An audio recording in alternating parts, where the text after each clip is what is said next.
You like it? I call him Infused Malum.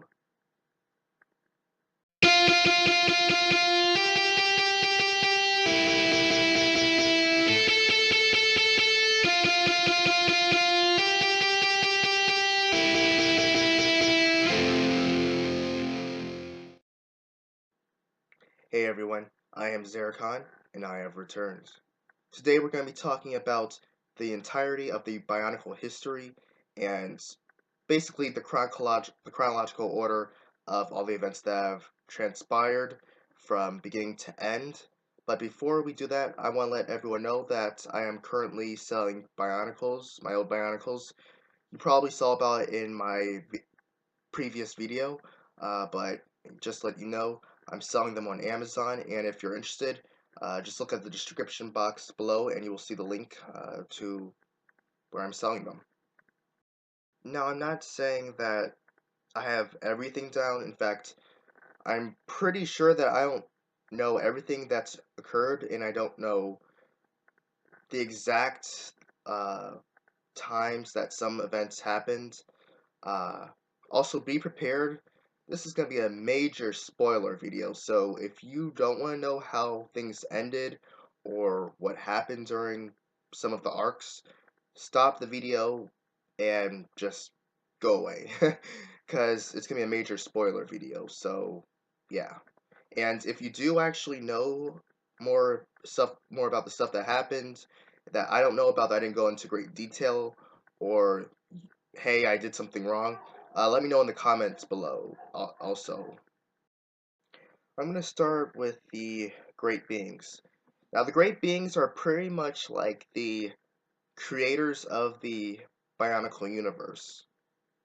Yeah, so, like, they were the ones who made, like, the entirety of the universe. They made Matanui, the Makota, basically almost everything. And, I guess from somewhere along that point, Manui made everything else within the primary, like, the Matanui universe, because, you know, we found out that a whole universe is within this giant robot body, and, like, his body's part of a bigger universe. I mean, it's hard to explain. I mean, when I read that, I was thinking, now, there was a planet that they had made called Spherus Magna, and one day the planet sort of just broke and somehow shattered into three pieces. Um, right now, it hasn't been exactly explained when it occurred, but it did. Now, my theory for this is it occurred before the creation of Matanui and the Makota, because in the comic book, in the near the final end of the uh, Bionicle storyline, Matanui told Makota that both he and Makota Pterodax were created to restore Spherus Magna. So my guess is that Spherus Magna broke up before they were created. I mean, I could be wrong. It might have happened when Matanui was struck down by Makota, but that's just my theory as to when it happened. But yeah. And now you have the creation of Matanui and Makota.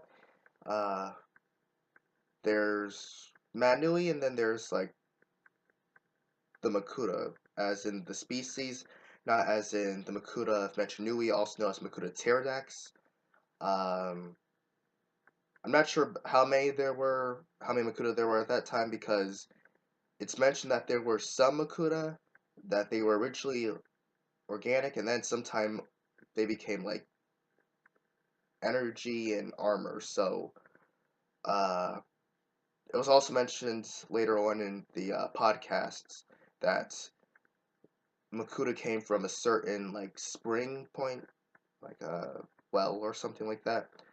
Um, so yeah, and so the Makota were there to protect Matanui and worked with him. And there's also the Secret Order of Matanui, which not even Makota knew about. But yeah, and so there from there, Manui made like his entire universe. He made like the Toa Matoran, the other beings within his universe. Like I said, everything outside of the big robot body he had was, yeah.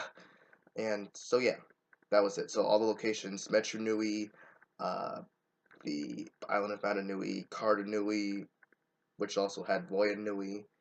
Um, yeah, everything from that point was like what he himself made.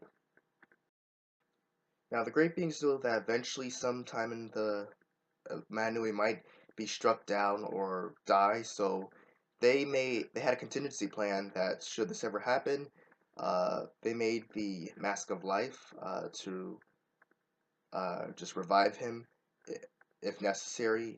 So they made the mask at first, and they kept it themselves, but one of them touched the mask, and like he brought like all this furniture to life and stuff, and it practically drove him mad from the furniture talking to him and everything. So they took the mask and they went to Voya Nui, which was still in Karda Nui, and they hid it in the volcano deep within and placed a bunch of traps and everything, guardians to keep it safe.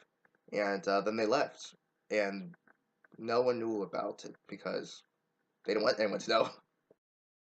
Anyway, sometime after these events transpired, there were 6 warlords, also known as the Baraki, who were going to try to rise up and overthrow Matanui.